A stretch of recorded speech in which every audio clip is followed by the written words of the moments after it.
Four games on the MLB slate for Monday. We're going to have sides, totals, analysis, and best bets coming for all four of them here for you. We're going to be breaking down Boston, Toronto, the Giants taking on the D-backs, Phillies, Cubs, and Mariners, Astros. Some playoff implications abound for these games. We'll talk a little series talk as well as we move forward. Final week of the regular season here. We'll look to cash some winners for you on First Pitch. Joining me, the incomparable Drew Martin and Adam Trigger here on a Monday morning for First Pitch.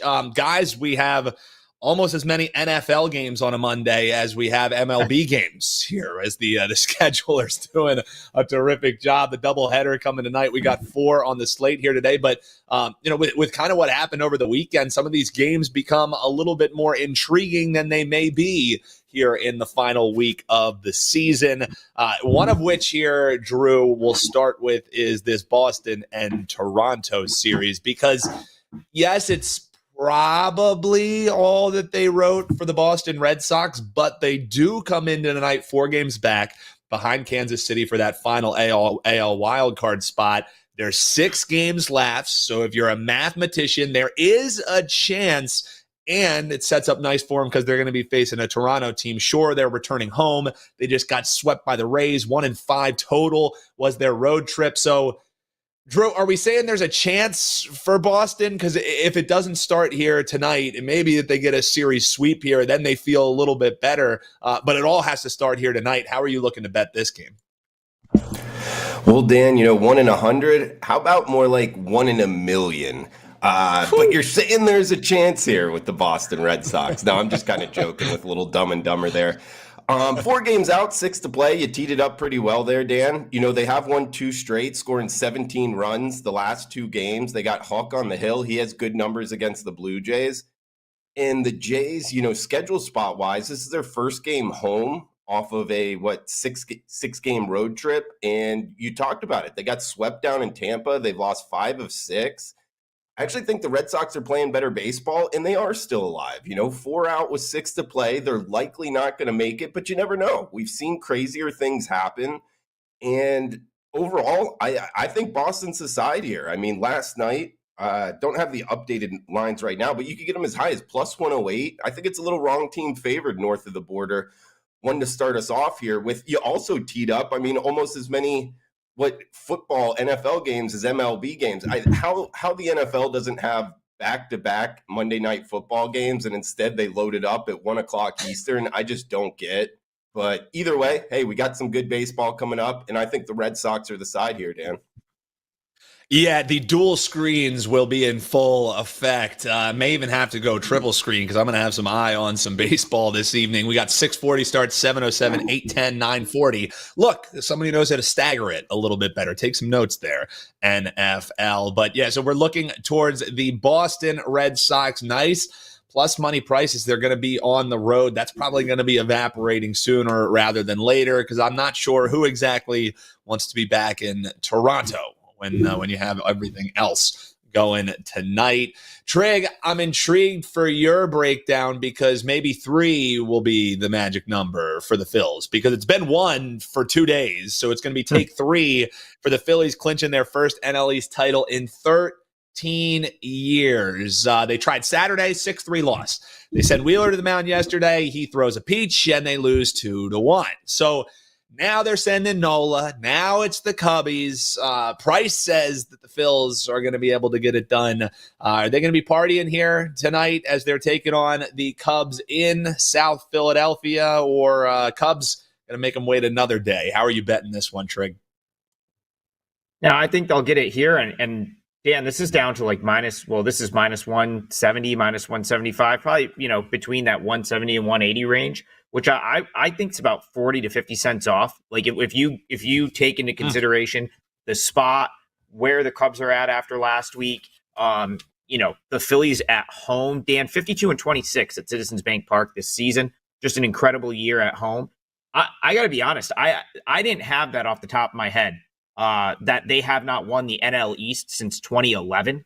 I guess, where does the time go? Doesn't seem like that long ago, but yeah, 13 seasons since they've won the division. So That's got to be important. And I do think it's important to get it done here for no reason other than you're at home. You've had 2 chances to do it already. And now you've got Aaron Nola on the mound, which is, I feel like he needs this one. Hasn't really pitched well the last couple times out, but he's one of he's one of your top pitchers, one of the best pitchers in the history of the franchise, really, in terms of like what he's done there and the longevity he's had there. So I do think it's, even though they're probably going to get it at some point, Dan, like it's kind of important to get it done and get it done here. And I think they'll absolutely do that. Something I think is another, good bet potentially if you don't want to lay minus 170. I typically don't like this market because I think there's an element of randomness to it, but Nola to record the win kind of feels right here because I think it's important that he pitches well.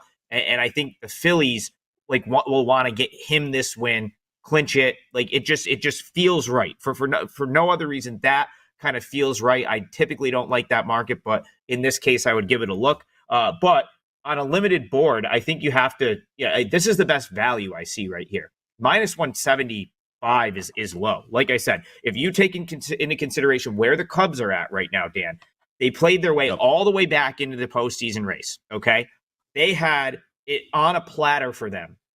7 home games against the A's and the Nationals, and they went 4-3. And the Mets did them no favors, right? The Mets just kept winning. So you had to run the table in that 7-game stretch where you're favored every game at home against the A's and Nationals. 4-3 is not going to cut it. And then, like I said, the Mets won 7 games back. Cubs season is over. I guess they could still finish above 500. But if you go back to the beginning of the season, guys, the goal for this Cubs team was to win this division. I think they were like co-favorites coming into the year to win the division. This team with Counsell at the helm was supposed to get to the playoffs. At least that was the goal. So that's crushing that it now has come to an end. I think you're going to see like the Cubs B pitching staff here. It's going to, it looks like Nate Pearson's going to start. He's an opener. They'll probably go to Wenisensky for a little bit.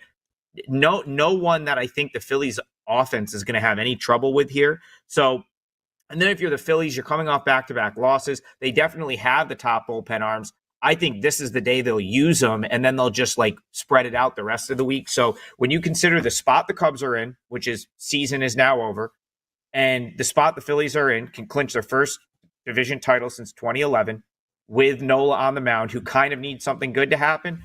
It's like a no-brainer to take the Phillies here, and I think the price is probably like 40 cents off.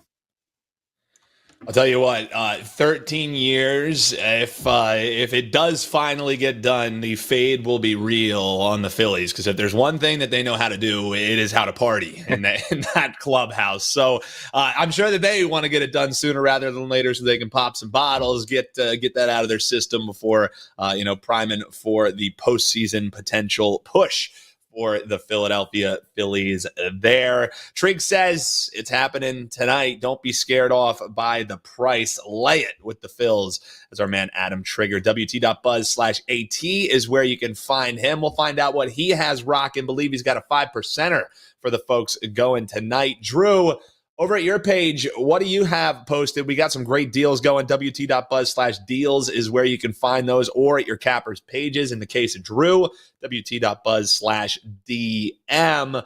But man, with 4 games, no reason in making the people wait, right? Let them know what's over at your page and let them know what we got for the free best bet today. You're looking towards this Giants and D-backs game. Man, for the D-backs, 8 runs didn't matter, right? 8-run lead, they end up losing 10-9. But for total bettors, especially over bettors, both teams could hit the over by themselves. You think that could potentially be what we're seeing here again? I think this total's sitting around 9. So best bet on the total for the folks here. And what do you got rocking over at your page for this short slate? Sure, Dan. Yeah, got a best bet up and available. It's just $15 at WagerTalk.com. Drew Martin. It's been a nice run, plus 34% profit since early July. MLB sides there, Dan. So just kind of grinding away in the summer MLB markets and just trying to find as many winners as possible, guys, and not afraid to jump on some dogs. So yeah, go check that out, WagerTalk.com. But for the best bet for the show, Dan, we're heading to the desert here. We get the Giants and the Diamondbacks. The Diamondbacks, playing some important baseball down the stretch. It does look, it is down to 4 teams for 3 spots, guys, in the NL wildcard race. It's the Padres 4 games up, likely in. Then it's the Diamondbacks and the Mets tied for that last spot, and the Braves kind of just 2 games back. So somebody's going to be left out here. I don't think it will be Arizona, Dan. They're a pretty good team. I mean, 87 wins on the season. Schedule spot, I don't love it. First game back after the road trip, but they have won 4 of their last 5 games. They got Eduardo Rodriguez on the hill. He's got over a 5 ERA on the season. And when you kind of break down his game logs, which I think is probably the most important part of handicapping these pitchers, is how they're doing against kind of the better lineups that have kind of, and they've gotten after them. And it's not that the Giants are one of the better lineups in MLB, but against lefties, they do have a little lefty-righty dichotomy here. And they have been better against lefties. Maybe not so recently, but they're the number 12 team by weighted runs created plus against southpaws. They have Hayden Birdsong on the hill, the Giants do. He's been mostly good, but he did have 5 free passes against this Diamondbacks lineup facing them last time. We're in division, so there's a lot of kind of repetition in seeing these same pitchers. I think that's an advantage towards the lineup, guys. I think both of these 2 lineups get after it. I mean, this Arizona lineup has been hot. You go over the last 2 weeks, runs created plus. This is the hottest lineup in baseball. So we do get a 9 as a total here. I think we get into the double digits, Dan. I really do. By my numbers, these are both bottom 10 bullpens. I mean, if you're looking for a weakness for the Diamondbacks, it's that back end of the the bullpen, excuse me. So the later innings, we might get some crooked numbers as well. I think Giants, Diamondbacks, kind of that, short slate, but degenerate special feel, 9:40 Eastern. I think we get some runs here, Dan. Let's go up and over for the best bet in the Diamondbacks and the Giants. Yeah, once your long shot parlays aren't cashing in your double slate for NFL, you can head on over 9:40 start. Drew saying, hey, don't worry, under might be juiced to -120. That just gives us a better price on going with the over, seeing double digits between the Giants and the Arizona Diamondbacks. Check out his best bet over at his page, wt.buzz/DM. Right now, we're going to hit some of these questions after we hear Adam Trigger's best bet. Trig, you have a best bet up for the clients as well on the gridiron, a little NFL Monday Night Football 5%er rocking tonight. Tell the folks about that and let us know how we're betting this Mariners and Astros game. We talked about the Phillies poised to be clinching their division, while the Astros are also poised to do the same. However, it hasn't been 13 years for them. It's been a few months for them as they're looking for their 4th straight division title as they're taking on the Mariners, whose hopes, just like the Red Sox, fleeting, probably. I mean, you're looking at razor-thin margin for them to be dancing in October. So an interesting handicap here. How are you looking to bet it, and how can folks partner up with you over at WagerTalk? Yeah, so first, only client play for me on Monday goes in the NFL. 5% NFL max bet. 2-1 so far already on the NFL week. So we'll look to get it home with a winning week tonight. Play I love. 5% play. That's up now on my page. As far as MLB is concerned, I don't have a client play tonight. I had a really nice run going last week. I think I had three winners in a row going into Sunday. Dan, of course, I was on the Mariners, who I've been making a case for sort of like, as the team that's going to come back and play their way into the playoffs because they finally got some offense going. And they did the unspeakable yesterday. Blew a 5-0 lead in the they had a 5-0 lead going into the 6th inning. They end up losing 6-5 to the Rangers in a game where, like you said, you queued it up. They had to win that game. Like it was just a must-win spot. And so for them to kind of, just like lose in that fashion makes it a little bit tougher for me to come back with them here. But there's a lot to unpack in this game. So let's start with the line move. I was going to make a case for Mariners +1. But now it looks like it's moved about 20 cents. I think that has to do with the fact that Yordan Alvarez left yesterday's game, and he's probably not playing tonight. Alvarez is by far the best player on this Astros team. That's something that I think gets lost in the shuffle a little bit, Dan.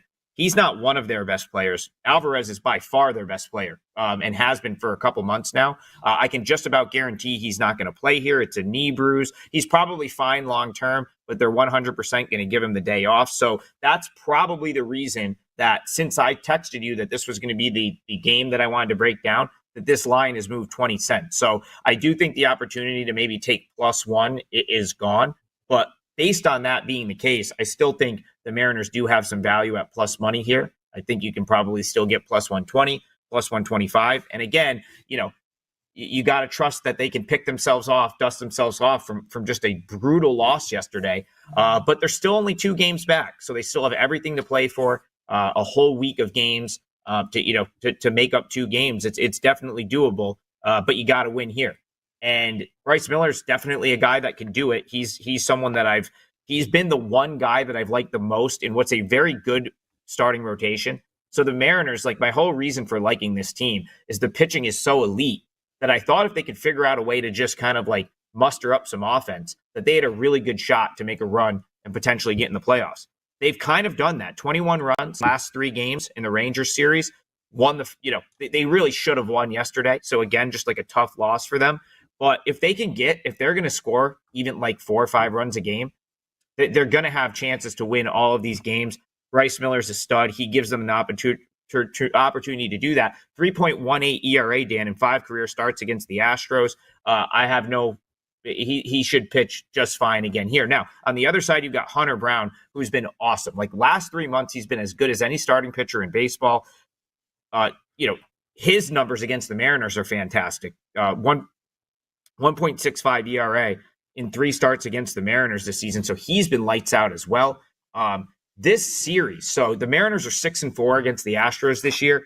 The series has been all low scoring games, which is why I was going to come and make a case for the +1 20 cents ago, 30 cents ago, when this morning it was Mariners +135, +140, and the +1.5 was a little cheaper. You could have played it equally and got yourself a +1 around -130. Now that that's moved, it's a little bit more expensive to do that. I still don't hate that as an option, but under 7.5 has to get a look as well. Combined in this series through 10 games so far, Dan, these teams are, I believe, hitting under 200 against each other. And now you take Yordan Alvarez out of the lineup for the Astros. He's easily like their biggest offensive threat. So I still like the Mariners here at plus money. I still think you could do the split thing, half run line, half money line, to give yourself a +1. But knowing Yordan is almost definitely out here, definitely makes under 7.5 a reasonable look as well. I think you've got yourself something like a 3-2 game either way. And so that's kind of how I'm seeing it, Mariners Astros tonight. Great breakdown, side and total for you from our man Adam Trigger there. Guys, before we get out of here, shout out to those joining us live. Make sure you hit that like button if you haven't already. Subscribe. The little bell will get you notified when we go live, when we're posting our single game videos as well, our series, our flagship shows like Bet On It, like the presidential address. Yes, I just called that a flagship show. But yeah, you can get notified by following that. And if you're checking us out here on Twitter, on X, on TikTok, hit that follow button and we'll stay right there in your timeline. Before we get out of here, though, guys, Durko asking, does he have anything he can sweat alongside you? He says, any futures bets either of you guys are sweating out as the regular season wind down? What he needs, got 6 games for the Pirates to get 2 more wins for the team total to go over. So best of luck, Durko. Are yours guys dead? Drew, did you bet any preseason futures? I know Trig, he was hoping for a solid series from the Cubbies, but anything you're sweating here down the stretch, Drew? Dan, I don't have like anything of note to throw out there, man. Mm-hmm. I mean, I would say, some of these, like what you can get down on some division futures right now, it does sound a little bit interesting. It's something I got to take a look at. I hate to kind of plead the fifth here, man, but to be quick with it, I got you. I really don't. I'm going day to day at this point. I'm with you, especially down the stretch. If you don't have them already, some of the best numbers are gone, even if you're looking for, hey, who's going to end up, getting the NL pennant, who's going to be ending up getting the AL pennant. It's simply not the way that I personally bet. Even if it's a couple weeks, I don't want to just give my money to the books to hold on to for safekeeping. I'd rather find some plus money dogs on the board. I'd rather find more like that. But I know, Trig, you've been sweating all year long. Did any of yours die? Are any of them still alive? Some of these futures that you have in your ticket? Oh, well, I mean, if the Padres win the World Series, I'll do just fine with the future stuff. That was one, like, that's a big Padres. That's one that I've said this for going on 3 months now, that I felt like they were the best team in the National League. So all will be forgiven. The Cubs, I'm going to lose, the Cubs. I'll absolutely lose money on the Cubs, with some of the way I played them prior to the season. But the Padres win, if they win the NL or the World Series, I'll be good. That's really sort of the main one I have, the only one that I will still have live going into the playoffs. If I have to say this, if I was going to add something now, right now, just if you wanted to just take a little bit of a flyer with something, I would throw something on the Mariners to win the AL, to win the World Series, and even to get to the playoffs. I think not division winner, because they're probably not going to get that, but I'm just pulling up odds as we speak. Right now, I mean, the Mariners to make the playoffs is 12-1. Okay. After yesterday's loss, it is so much more unlikely that that's going to happen. But you talk about, if you've watched the way the Twins have played baseball the last month, you know what I mean? You're looking at this wild card race. You have right now, the season ended today. It's the Orioles are in, it's Tigers and Royals are 82-74.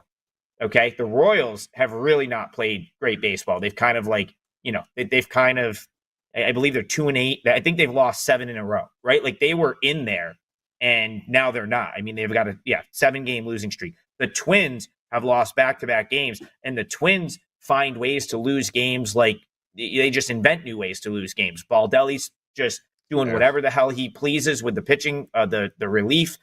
It's been bad at times. So you have a week left, which means the Mariners need to make up 2 games in the coming week to get in there. I don't think they have the tiebreaker against the Twins. I'm not sure what their situation is tiebreaker-wise with the Tigers and the Royals, but let's put it this way. 2 games back, Royals keep finding ways to lose games. The Tigers have been hot, but you're only as good as your last game, right? There's nothing to say they can't come out and lose a couple this week. I mean, that wouldn't surprise me. And then you've got the Twins who, like I said, they keep kind of playing their way out of it. So if the Mariners can win tonight, I just told you Yordan Alvarez is probably out. That's huge for the Astros. 20-cent move toward the Mariners. This was plus 138 before I got on the show. It's now plus 118. They shouldn't be 12-1. You definitely have some value making the playoffs there, 12-1. And then this is what I've been saying about this team for a while. If they can get in, if you can get that team into the playoffs, you have all sorts of pitching options. Bryce Miller, Wu has been good. Gilbert's been awesome. Who wants to face those guys in a best 2 out of 3, right? That type of starting pitching. Munoz at the back end, or in the high leverage situations in that bullpen. So you keep it small, right? But what do you even have to put on that? What the odds are astronomical on them to win the World Series. They're going to be pretty big to win the AL, and they're 12-1 just to make the playoffs. So that's your bet right now. If you want to just throw something in today, that's the bet. Up below in the comments, let us know what you think about that hot take here from our man Adam Trigger. Looking at the Detroit Tigers. I mean, it's fair here towards the final stretch. You can also, I have a Venmo account at Newbie Talks. If you want to Venmo me, I'll gladly check that one out there for you. But I'm just looking here, Trig, at the final part for you mentioned the Detroit Tigers being just as good as their last game. End up beating the Baltimore Orioles, and then the final stretch for them, you got Tampa Bay, you got your Chicago White Sox there. So it looks to be a potential solid end up to the season for them. But hop below in the comments and let us know what futures you're potentially eyeing. Again, it's not something that Drew and I really dabble into, but if you have any questions for Trig, check him out on Twitter at AdamTriggerWT. You can find him on TikTok using that same handle, AdamTriggerWT. So check him out over there. Big thanks for tuning in on the short slate. Don't worry, 15 baseball games tomorrow. We'll have a full card to break down for you on Tuesday's edition. Until then, folks, best of luck. Cash those tickets. Don't go anywhere, though. You can check out the video on your screen right now. Keep getting all that info you need to cash on the sports you love. And 30 minutes from now, Wager Talk today, talking that football doubleheader, some college football Saturday look-ahead spots with Ross Benjamin, with Brian Power. Of course, the Prez and Teddy Covers giving you a breakdown, a big game breakdown coming in the Bengals and the Commanders game. So best of luck, folks, tonight. Make sure you manage those bankrolls. We'll see you back here Tuesday morning, 11 a.m. Eastern and 8 a.m. on the West Coast. We'll see you then, folks. Until then, best of luck.